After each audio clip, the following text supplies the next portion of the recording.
On était venu pour prendre des points. On en a pris un, il faut savoir s'en contenter.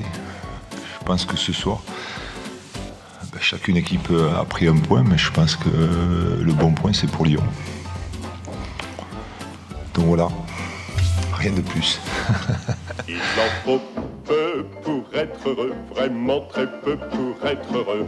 Il faut se satisfaire d'une nécessité. Hello à tous, ravi de vous retrouver dans la quotidienne. Ben oui, il en faut peu pour être heureux chez les Gaunes. Après leur match nul sur la pelouse des Niçois, 0-0 sans Alex Lacazette ni Anthony Lopez, eh ben c'est quand même un clean sheet et ça met Laurent Blanc en joie. Je pense que souvent je dis que mon équipe ne défend pas bien, ne sait pas défendre ou ne veut pas défendre. Je pense qu'aujourd'hui elle a prouvé qu'elle pouvait défendre.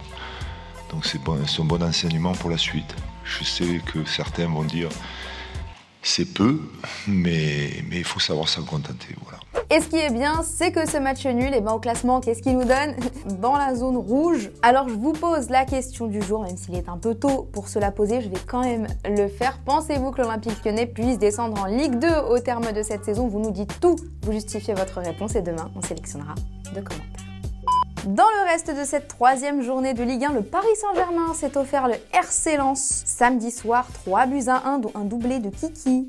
Désormais impliqué sur 300 buts à Paris en carrière, forcément il était folichon. Le coach Luis Enrique, en conférence de presse d'après-match, il a joué au professeur à distribuer les bons points. Et quand un journaliste a remarqué que Vitinha s'excentrait sur l'aile pour laisser de l'espace à Mbappé dans l'axe, on l'a perdu le Lucho.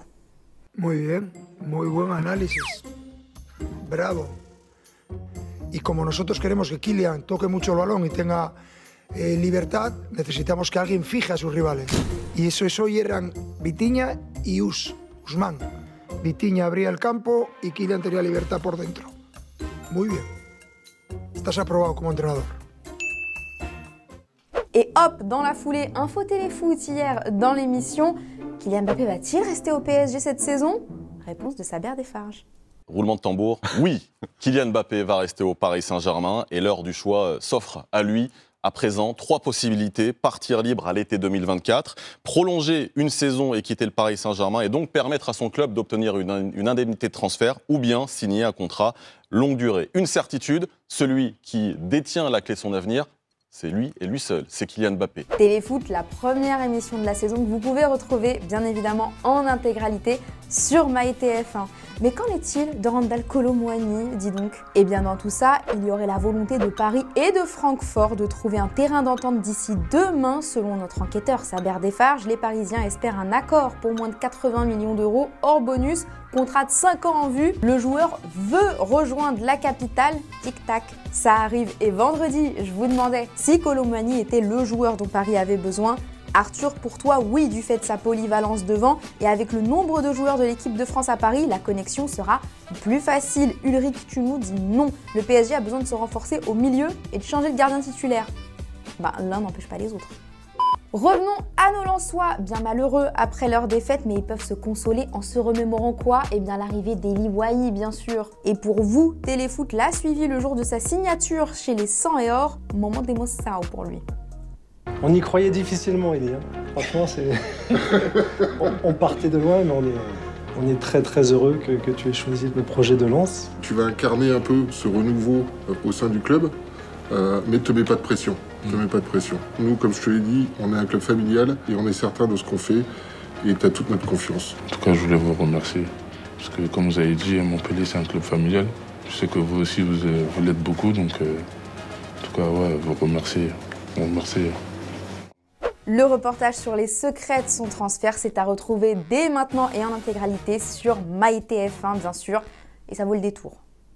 Sans transition, en Premier League, Manchester City s'est offert le promu Sheffield United 2-1. Bro, t'as loupé un péno, oh là là, mais il a marqué derrière, bien sûr. Et il y a un fan qui a fêté ça avec lui en entrant sur la pelouse. Haaland a complètement joué le jeu en grand seigneur et on adore la tête de Bernardo surtout. Sauf que le gars, en fait, c'est pas n'importe qui. Goal nous révèle qu'il s'agit de Terry Flanagan, ancien champion du monde de boxe poids léger. On comprend mieux pourquoi les stadiers n'ont pas essayé de l'arrêter tout de suite. Ça aurait pu être dangereux. Comment ça va à Leipzig? Eh bien écoutez, après la victoire écrasante 5-1 face à Stuttgart, Dani Olmo s'est fait un resto avec Ben Henrich parce qu'ils ont un rituel. Après un match et des buts de leur part, vient la récompense. Dani Romo, oh, Dani Kofi Romo, eat your plantain, you eat your fufu.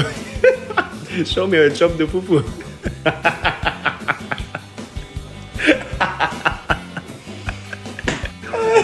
I'm dead. This brother's from Ghana, straight Accra.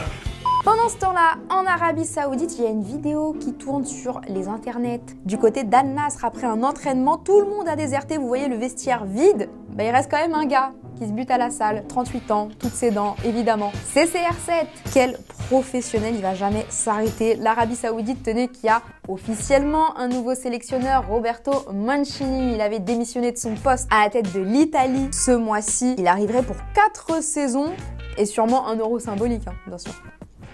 Et voilà, c'est déjà la fin de la quotidienne. Nous sommes à J-3 de la fermeture du mercato estival. Alors restez bien branchés, on va se retrouver demain. D'ici là, on se quitte en images et en musique. Ciao.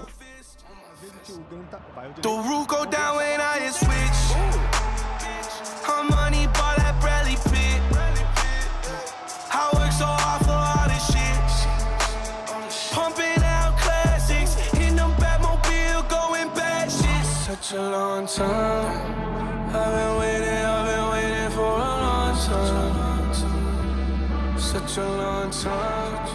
I've been waiting.